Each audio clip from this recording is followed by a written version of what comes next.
Hello everyone, welcome to my channel. My name is Mariely Sanchez and I am a 4th grade teacher in South Florida who is currently completely virtual. It is the day after our spring break, so come along and see how our day went. Welcome to Writer's Craft. Yes, my friends, I use Minecraft as a way to help my students review important skills for writing.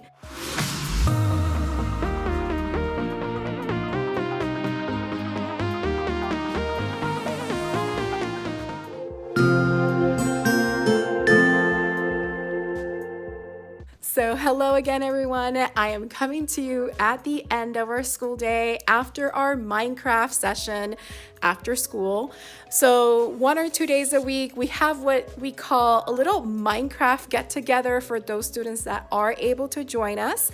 And it's like a little Minecraft club. So after school, we go into Minecraft Educational Edition, which our district provides. The students log on from their homes into our classroom world, and we play together and have some great time and talk. And even if they don't have Minecraft and they just want to be in the Zoom meeting talking and chatting and playing their own games or interacting with us, they can do that. Something that I like to offer the students so they have another way to socialize and engage with fellow classmates.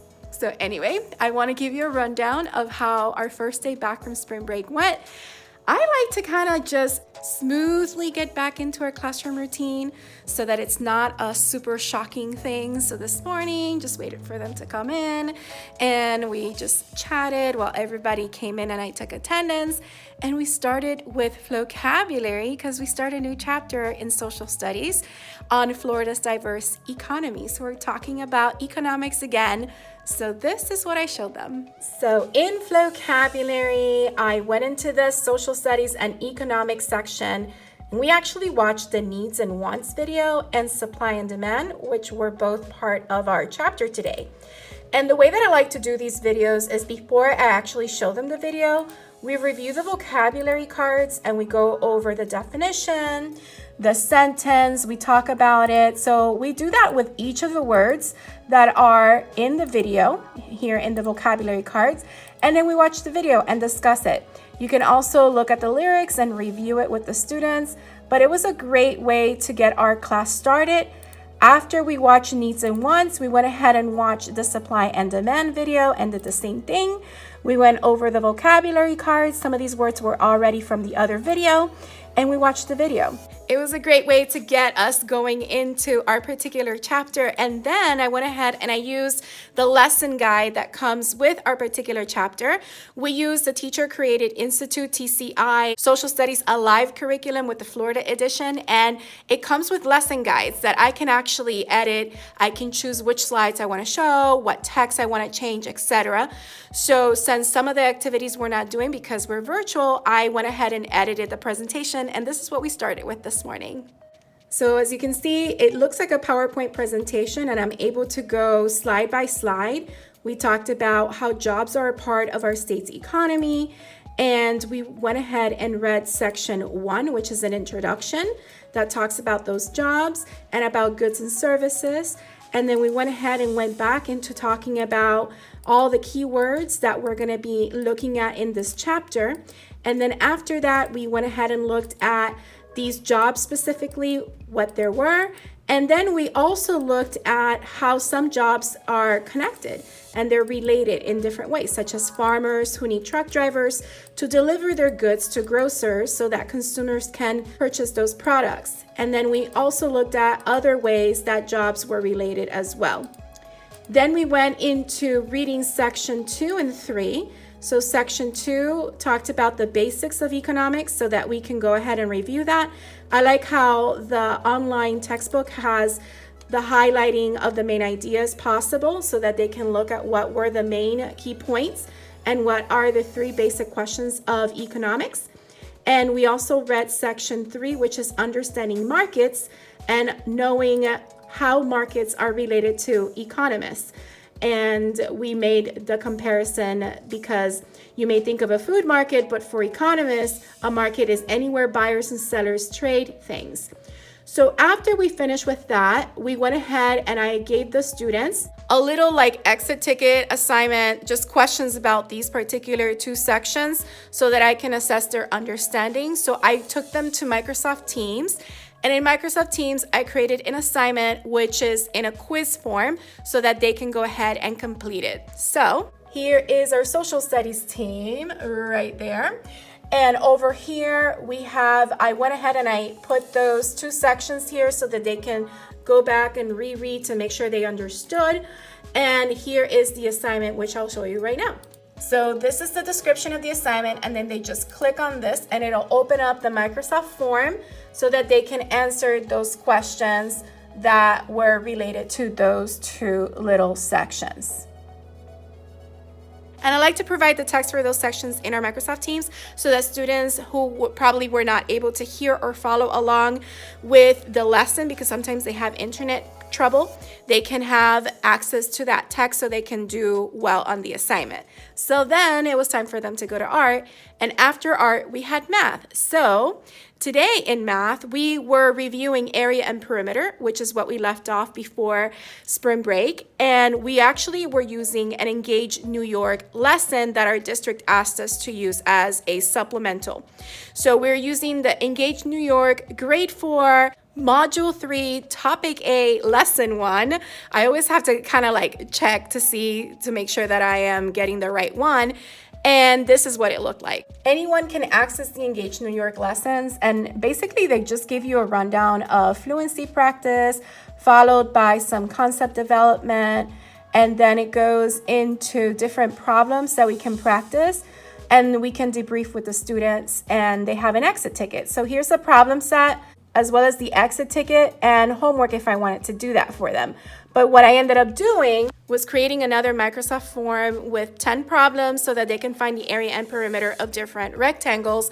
And this is how that assignment looked. So here's the description in Microsoft Teams, and they click on this and it opens the Microsoft form that takes them to the quiz, and they can start answering the questions. So these, they had to type in the answer. So for the area, they had to either type 16 or 16 square centimeters or the abbreviated version, and here had the same rectangle, but they needed to find the perimeter. Here was a little different, where they had to actually count the square units to figure out the area. So they have to count how many square units made up the length, how many square units made up the width, and use the formula for area to figure that out. Same shape, but this time they had to do the same to figure out the perimeter, so length, width, and then figure out the perimeter. And they had to do the same thing with this one, except that they didn't have any lines in the middle. So they had to really rely on those square units that were on the outside perimeter of each side so they can figure out the area and the perimeter. And here's another one, area and perimeter. And this one, they had the area and one of the sides, and they needed to use their knowledge of the area formula to find the side that was unknown. And here they knew the perimeter and one side, and they needed to understand and use their knowledge of the perimeter formula so they can find the unknown side. So that was pretty good with our math review. Tomorrow we're gonna go over another concept with area that I will share with you then. But then it was time for lunch, and after that we had reading, which I actually swapped it a little bit. We did writing first, and then we ended the day with reading. But first I'm going to talk to you about what our reading lesson was. We are currently starting a new Wonders unit. We are in Wonders Unit 4, Week 5, which is a poetry unit. So it was great because we're in April and it's Poetry Month. So I got to introduce that to the students. So this is our Wonders planner. So we went ahead and went into introducing the concept. And for that, I showed them the weekly concept, Reaching for Success. We went over the essential question, and after that, I showed them the weekly opener video, which goes over the essential question as well.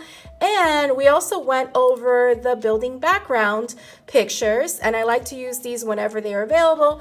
This time we're looking for how writers, when they write about characters, how they show success in different ways. So here we have a mountain climber, and then we have a boy who has never gone mountain climbing, but being able to climb a rock wall is a form of success for him and an achievement. So after that, I went ahead and I read the listening comprehension to them. And for the listening comprehension, I just show them the pictures, the images, and they have to listen as I read. And this one happened to be a poem, Sam's Box. We're actually going over a narrative poem. So I went over the characteristics of that, as well as our comprehension strategy, which is visualizing, because poets use imagery to help us paint pictures in our mind. So I wanted to make sure the students were able to practice that as they heard me read the poem, and we discussed the different parts of the poem and how the character in the poem, how do we know the character had achieved some form of success, what words did the author use, etc. So we had a nice conversation with that, and then that led us to introducing the vocabulary, which for this particular unit we had 4 words right here, and I just like to have them see either the picture or sometimes there's a video, read the sentence, and from the sentence we can use context clues to determine the meaning of the word. And then after they do that, we actually read the meaning of the word, and then we do the ask part. So define, example, ask. The example we did as we looked at the picture and the sentence because it's the same thing. And then sometimes, like I said, there's a video, so we can watch the video. For the video, I don't play it until we read the sentence and try to figure out what the word means, because the video always gives the definition of the word. And then we do our routine, which is define, example, ask. So we did that for those 4 words, but I also went into the digital version of their reader writer workshop because there are 4 other words that are not listed there that the students need to know because of poetry. So these are the poetry terms: stanza, denotation, connotation, and repetition. So I make sure we went over those words so that the students understood what they meant. And then we did the online vocabulary practice activity, which is interactive. And I'll show you a glimpse of what that was. And here it is. And because I have to give the students, I do the beyond activity, which is above grade level. So they had 2 sets of sentences and they had to find 1 word that completed both sentences. So a group of lines in a poem is a. The third blank of that poem was difficult to understand until I reread it. So here the word is stanza. So we did that for 18 different examples, and we reviewed the words that way. We were pretty much done with that because the shared read poems are going to be part of tomorrow's lesson, so I didn't want to do all of that in one day. But what I did do is I did start reading one of my favorite books that is a short, quick read by Sharon Creech that I like to read during Poetry Month when we're doing poetry units, and that is Love That Dog. So here's the cover of the book. If you have never seen it, Love That Dog, I highly recommend it. It is a story of a boy who kind of does not want to learn about poems or write poems because he doesn't think he can do it. And it just unfolds and shows a great character arc that the students can compare how the character was at the beginning of the story and then compare it to the end. And it actually incorporates real poetry by famous poets that we can actually talk and discuss in the classroom. So it was great. And that is what we did for reading. Now, for writing, I did a thing. I wanted to find a way to make our writing review fun because students start taking their state assessments starting this week. And this week is writing. And my students are actually going to take that test on Thursday. Tomorrow, all of the physical 4th graders in our school are taking that test. But my virtual students, my virtual 4th graders, along with other virtual 4th graders, are not taking it until Thursday. So I have today, tomorrow, and Wednesday to kind of do a final review so that they have all these different informations and strategies fresh in their minds so they can show off all their skills when they come in on Thursday. So I wanted to find something that would be interesting for the students. And I had a couple of ideas, and I had my son also help me by giving me feedback. And I decided to do this. Welcome to Writer's Craft. Yes, my friends, I use Minecraft as a way to help my students review important skills for writing. And this is what we did today. I'm really proud of this. I really took my time. I actually created this on a Google slide. And I do have to make some tweaks to make sure that some of the images are not movable and they stay still. But this is the rough version of it. And look at this. I actually created it to look like a Minecraft loading screen. and it's basically writer's craft. So if you know a writer's craft is the art of writing. So writer's craft is what the author uses in order to craft that writing piece so that the reader can be affected by their words. So I am doing a play on words, but this is our FSA writing review, and I separated it into 3 parts: the challenge, resource gathering, and the final boss. And today we did the challenge. Tomorrow we'll do resource gathering, and Wednesday we'll do the final boss. But let's talk a little bit about the challenge. The challenge is basically the writing prompt. The challenge is found within the writing prompt. And I told them, just like all these Minecrafters sometimes go into Minecraft playing with a challenge in mind, whether it's a speed run challenge, whether it's a fantastic build, whether it's just to survive, whether it's to go into creative, there's always a challenge in mind or a purpose as to why you're going into the game. So the writing prompt gives you your challenge, what you need to complete for this particular mission as you play the game of writing and become a crafter, a writing crafter, and create the ultimate essay as you saw in the introduction. So to successfully complete the challenge, you need to understand what the writing prompt is asking you to do. How do you do this? You need to understand the prompt by reading it carefully and looking for the audience, purpose, and task. And on page 2, I go over what the audience, purpose, and task is.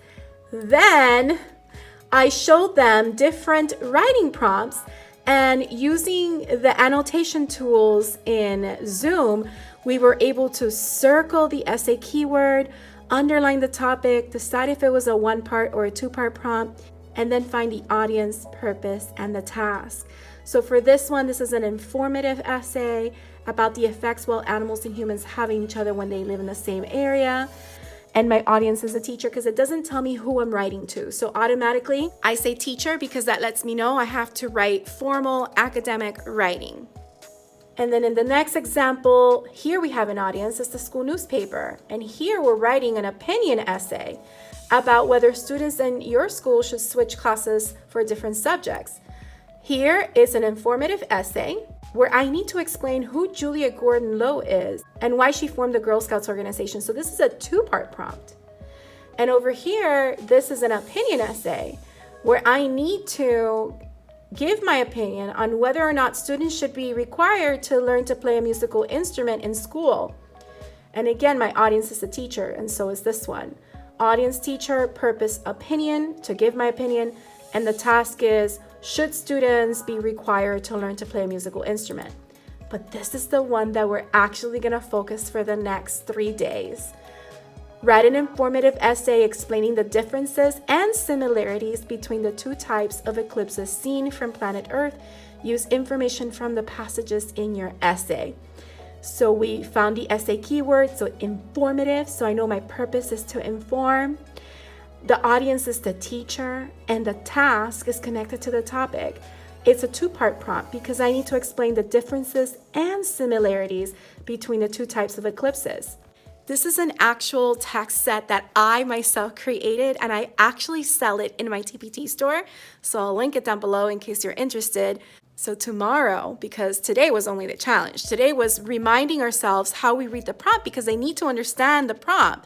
If they don't understand the prompt, they don't know how to answer the essay task or how to write their essay. So it's very important that they focus on the prompt first before reading the sources. So this is what the passage set looks like.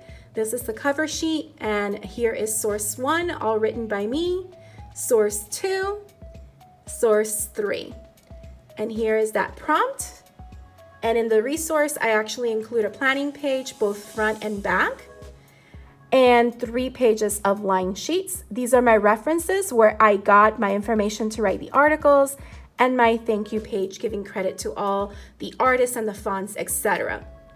The students were so excited to be able to write about this, so I can't wait to start reading the sources with them tomorrow so that we can gather the evidence or our resources, resource gathering, and that way we have all the tools that we need in order to fight the final boss, which is write that essay. So After we looked at the challenge, the students got this image that basically says you have officially completed the challenge stage. Now you understand the writing prompt and know what you're going to read and write about. It's time for stage 2, resource gathering. You can't complete the challenge or be successful unless you gather the right resources, which include exploring the sources, gathering evidence, and crafting a writing plan. And then the next slide shows that this has been faded out because we are done with that. And tomorrow we will do resource gathering. I am super, super excited that I was able to put this together and the students actually enjoyed this. And it's a fun way, like I said, to review those essential tips and skills and strategies so that they feel the most prepared, because we're just trying to make the best of it since they do have to take state assessments this year. And I'm going to be there administering the test to them on Thursday. So I can't wait to share with you my thoughts on that. So that's what I wanted to share. I think I'm just gonna leave this video as a standalone because it is already long enough and I don't want to super load the entire video with all the different things that we're gonna do for the next couple of days. But come back to the next video so you can find out what I did with the resource gathering section, and then finally the final boss section. And again, if you're interested in the Eclipse's text-based passages, go ahead, I'll leave a link down below to my TPT store. And I hope you enjoy coming along with me on this first day back from spring break. If you did, don't forget to hit the like button. Leave a comment down below. Let me know what you thought or any questions you may have. Also, if you haven't subscribed, please consider subscribing and hitting that bell for notifications so you don't miss the next video. I hope you have a beautiful, magical day, and don't forget to smile. Hello dreamers, wishers, and magical thinkers. Thank you so much for making it to the very end of this video and for showing your support. If you'd like to subscribe, you can do so by clicking on my picture down here. You can also check out my latest videos here and here. Don't forget to believe in the magic that's inside you because you are capable of great things. See you next time.